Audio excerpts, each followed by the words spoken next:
নমস্কার বন্ধুরা, শ্রাবণী রান্নাঘরে আপনাদের সবাইকে স্বাগত জানিয়ে আমি প্রতিদিনের মতো আবারও আজকের একটা রান্নার ভিডিও নিয়ে আপনাদের সামনে চলে এসেছি।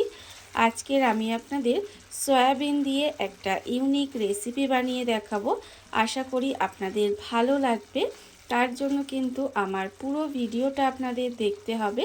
আর দেখা শুরু করার আগে একটা লাইক দেবেন, সুন্দর একটা কমেন্ট করবেন আর শেয়ার করতে ভুলবেন না। তাহলে চলুন আজকের আমি এই সয়াবিন দিয়ে কি বানিয়েছি সেটা আপনারা একবার দেখে নিন। রান্নাটা করার জন্য আমি এখানে দেখুন বেশ কয়েকটা সয়াবিন নিয়ে নিয়েছি। আর সয়াবিনটা কিন্তু এখানে প্রথমে দেখুন গরম জলে ভিজিয়ে রেখেছিলাম, আর তারপরে কিন্তু সয়াবিনটাকে একটু জল চিপে রেখে দিয়েছি। এইবারে দেখুন একটা মিক্সির জার নিয়ে নেব। মিক্সির জারের মধ্যে কিন্তু এই সয়াবিনগুলো প্রথমে নিয়ে নিতে হবে। মিক্সির জারের মধ্যে সয়াবিনগুলো দিয়ে এইবারে এই সয়াবিনগুলো কিন্তু প্রথমে আমি একটু মিক্সিতে দিয়ে পেস্ট করে নেব। এটা কিন্তু প্রথমে মিক্সিতে দিয়ে একটু পেস্ট মতো করে নিতে হবে, তবে পেস্ট তো হয় না, একটু দানা দানা মতো হয়, সেরকমই আমি এটা তৈরি করে নেব। মিক্সির মধ্যে সয়াবিনটা দিয়ে দেখুন আমি কিন্তু এইরকম একটু দানা দানা মতো করে নিয়েছি। এটা কিন্তু আমার করা হয়ে গেছে। এইবারে আমি এটাকে একটা বাটির মধ্যে ঢেলে নেব। সয়াবিনগুলো আমি এখানে দেখুন বাটির মধ্যে ঢেলে নিয়েছি, আর অন্যদিকে কিন্তু গ্যাসটা অন করে একটা কড়া বসিয়ে দিয়েছি। এইবারে আমি কড়ার মধ্যে দিয়ে দেব অল্প সামান্য একটু সর্ষের তেল। এখানে কিন্তু অল্প একটু তেল দিয়ে দিলাম, দিয়ে তেলটাকে প্রথমে খুব ভালোভাবে গরম করে নেব। তেল কিন্তু এখানে ভালোভাবে গরম করে নিতে হবে। আর আমি প্রতিদিনের মতো আপনাদের একটা কথাই বলবো যে প্লিজ আমার ভিডিওটা আপনারা টেনে টেনে দেখবেন না, পুরো ভিডিওটা দেখুন, আশা করি আপনাদের ভালো লাগবে। দেখুন আমি কিন্তু কথা বলতে বলতে এখানে দেখুন তেলটা আমার প্রায় কিন্তু গরম হয়ে গেছে। আর যখন দেখবেন তেলটা এইভাবে একটু গরম হয়ে গেছে, তখন কিন্তু আমি এর মধ্যে দিয়ে দেব এই যে সয়াবিনটা আমি এখানে মিক্সিতে দিয়ে যে একটু দানা দানা করে রেখেছি, সেই সয়াবিনটা কিন্তু এর মধ্যে দিয়ে দিলাম। দিয়ে সয়াবিনটাকে কিন্তু একটু নেড়ে চেড়ে ভেজে নেব। আর সয়াবিনটা এখানে যতক্ষণ এখানে দেখুন সয়াবিনটা আমি এইভাবে একটু তেলের মধ্যে নেড়েচেড়ে ভেজে নিচ্ছি। এইবারে আমি এর মধ্যে দিয়ে দেব এই সময় অল্প সামান্য একটু নুন দেব এর মধ্যে। আর দেব আমি এখানে একদম অল্প একটু হলুদের গুঁড়ো। আর আমি দেব এর মধ্যে খুব সামান্য একটু লঙ্কার গুঁড়ো দিয়ে এবারে এটাকে নাড়াচাড়া করে সুন্দর করে ভেজে নিতে হবে। তো ভাজার পরে দেখবেন এটা কিন্তু অনেকটাই ঝুরঝুরে মতো হয়ে যাবে। ততক্ষণ পর্যন্ত কিন্তু এইভাবে একটু সময় নিয়ে এটাকে ভেজে নেব।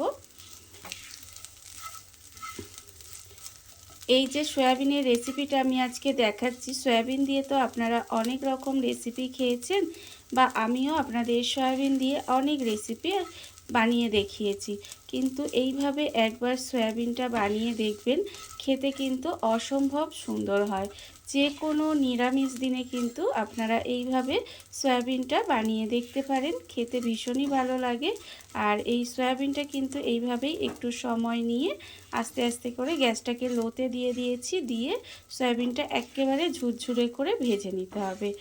দেখুন, আর আমার চ্যানেলের নতুন বন্ধু পুরনো বন্ধু সবাইকেই বলছি আমার তরফ থেকে অনেক অনেক ভালোবাসা।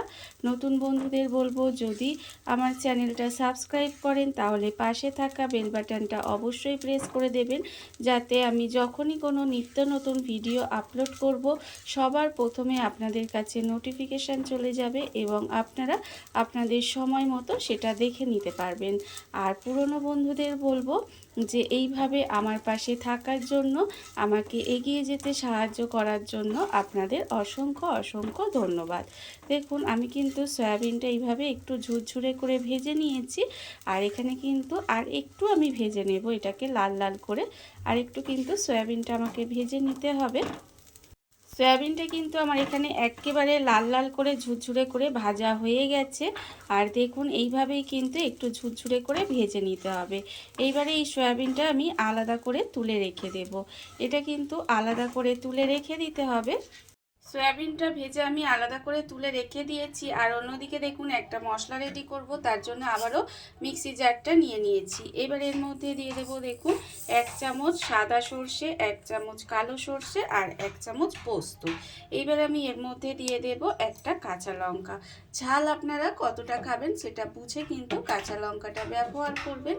এইবারে এর মধ্যে প্রথমে একটু মিক্সিটা ঢাকা দিয়ে শুকনো গুঁড়ো করে নেব, তারপরে অল্প একটু জল দিয়ে মশলাটা পেস্ট করে নেব। মশলা আমার এখানে রেডি হয়ে গেছে, মশলা কিন্তু আমি এখানে রেডি করে নিয়েছি। আর অন্যদিকে দেখুন আমি কিন্তু আবারও গ্যাসটা অন করে দিয়েছি। এইবারে আমি আবারও এর মধ্যে দিয়ে দেব কিন্তু সর্ষের তেল। এখানে কিন্তু আমি রান্নার জন্য সর্ষের তেলই ব্যবহার করেছি, আর আপনারাও কিন্তু এই রান্নাটা বিশেষ করে সর্ষের তেলেই করবেন, তবেই কিন্তু এটা খেতে ভালো লাগবে। দেখুন আবারও কিন্তু কড়ার মধ্যে আমি বেশ কিছুটা সর্ষের তেল দিয়ে দিলাম। দিয়ে তেলটাকে আবারও কিন্তু একটু সময় গরম করতে দিতে হবে। আপনাদের আমি আবারও বলছি যে এইভাবে আপনারা সয়াবিনটা একদিন হলেও রান্না করে খেয়ে দেখতে পারেন, খেতে কিন্তু অপূর্ব সুন্দর হয়। দেখুন তেলটা কিন্তু এখানে আমি প্রথমে গরম করে নিয়েছি। এই তেলটা কিন্তু এইভাবে একটু গরম করে নিতে হবে। আর যখন দেখবেন তেলটা গরম হয়ে গেছে, তখন কিন্তু প্রথমে আমি এর মধ্যে দিয়ে দেব খুব অল্প পরিমাণে একটু কালো জিরে। কালো জিরে দিয়ে কালো জিরেটা কিন্তু প্রথমে খুব ভালোভাবে একটু ভেজে নিতে হবে। এটা যখন দেখবেন যে একটা সুন্দর গন্ধ বেরোচ্ছে, ততক্ষণ পর্যন্ত কিন্তু এই কালো জিরেটা আমি সুন্দর করে ভেজে নেব। আর দেখুন এটা কিন্তু ভাজা হয়ে গেছে। এইবার আমি এর মধ্যে দিয়ে দেব কিন্তু টমেটো। এখানে একটা ছোট সাইজের টমেটোটা আমি এইভাবে একটু ছোট ছোট করে টুকরো করে কেটে রেখেছি, সেই টমেটোটাও এর মধ্যে দিয়ে দিলাম। দিয়ে টমেটোটা দিয়ে কিন্তু এইভাবে একটু নাড়াচাড়া করে রান্না করে নেব। আর এই সময় কিন্তু আমি এর মধ্যে দিয়ে দেব দেখুন আন্দাজ মতো নুন দিয়ে দেব এর মধ্যে। যেহেতু আমি সয়াবিনটা ভাজার সময় অল্প নুন দিয়েছি, অল্প 2-4 দানা চিনি দেব। আর দেব আমি এখানে অল্প একটু হলুদের গুঁড়ো, আর দেব এখানে একদম সামান্য একটু লঙ্কার গুঁড়ো। কারণ আমি এখানে যেহেতু কাঁচা লঙ্কা দিয়েছি, তাই কিন্তু অল্প একটু লঙ্কার গুঁড়ো দিলাম। দিয়ে এবার মশলাগুলো একসঙ্গে একটু সময় কষিয়ে নেব। এইভাবে কিন্তু একটু সময় কষিয়ে নিতে হবে। মশলাটা আমি এখানে একটু সময় কষিয়ে নিয়েছি। এইবারে আমি এর মধ্যে দিয়ে দেব এখানে মিক্সির মধ্যে যে মশলাটা আমি করে রেখেছিলাম, সেই মিক্সির মশলাটা কিন্তু আমি এখানে দিয়ে দিয়েছি।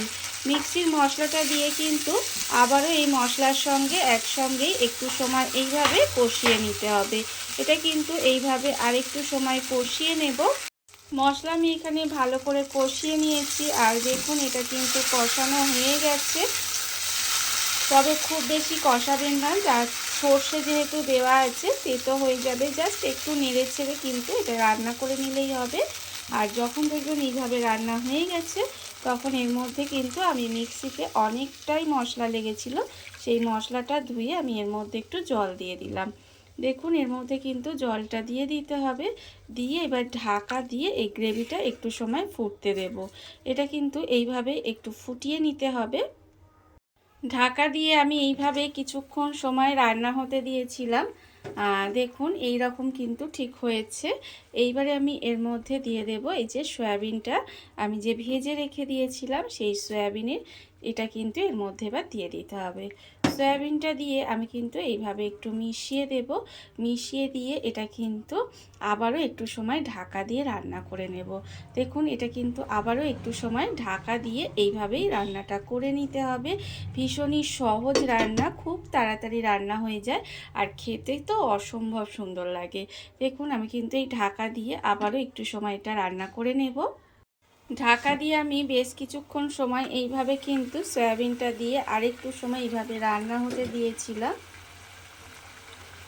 দেখুন এটা কিন্তু ঠিক এই রকম হয়ে এসেছে।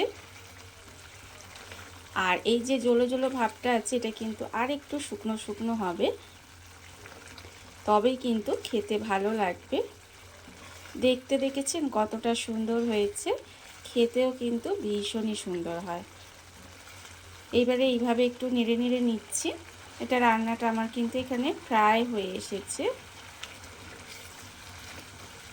এই যে একটু নেড়ে নেড়ে নিতে হবে, কারণ তলায় যেন লেগে না যায়। এই যে জলো জলো ভাবটা আছে এটা কিন্তু একটু শুকনো হয়ে আসবে, তবেই কিন্তু এটা খেতে বেশি ভালো লাগবে। একটু শুকনো শুকনো হয়ে তারপরে দেখবেন ওপর থেকে আস্তে আস্তে তেলটা ছেড়ে দেবে। আর রান্নাটা কিন্তু এখানে আমার প্রায় হয়ে এসেছে। যখন দেখবেন এখানে রান্নাটা প্রায় হয়ে আসছে, তখন আমি এর মধ্যে দিয়ে দেব ওপর থেকে একটুখানি ধনেপাতা কুচি ছড়িয়ে দিচ্ছি। অল্প সামান্য একটু দেখছেন ধনেপাতা কুচি ছড়িয়ে দিলাম, দিয়ে এটা কিন্তু আবারও একটু মিশিয়ে নেব এইভাবে।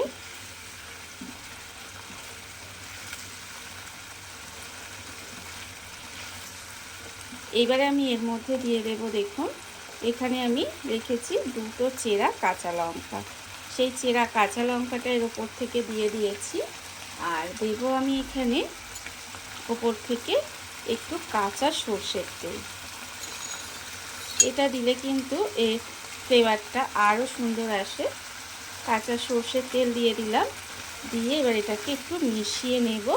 মিশিয়ে তারপরে কিন্তু গ্যাসটা অফ করে দেব আর ঢাকা দিয়ে রেখে দেব। তারপরে আপনাদের পরিবেশন করে দেখাবো যে এটা কীরকম হলো, বা খেতেই বা কীরকম হলো। সেটা তো আপনারা বানালে তবেই তো বুঝতে পারবেন যে এটা কত সুন্দর খেতে হয়েছে। এবার দেখুন গ্যাসটা অফ করে দেব আর আপনাদের পরিবেশন করে দেখাবো ঠিক কেমন হলো। দেখুন বন্ধুরা, বাড়িতে থাকা কত অল্প উপকরণে কত অল্প সময় কত সুন্দর একটা সয়াবিনের ইউনিক রেসিপি তৈরি হয়ে গেছে, আপনারা দেখতেই পেলেন। আর এটা কিন্তু খেতে অসম্ভব সুন্দর হয়। এইভাবে আপনারাও একদিন হলেও বাড়িতে বানিয়ে দেখতে পারেন। আর এই ভিডিওটা যদি আপনাদের ভালো লেগে থাকে, আপনারা আমার চ্যানেলটা সাবস্ক্রাইব করে আমার পাশে থেকে যেতে পারেন। তাহলে আজকের এই পর্যন্তই ভিডিওটা। নমস্কার।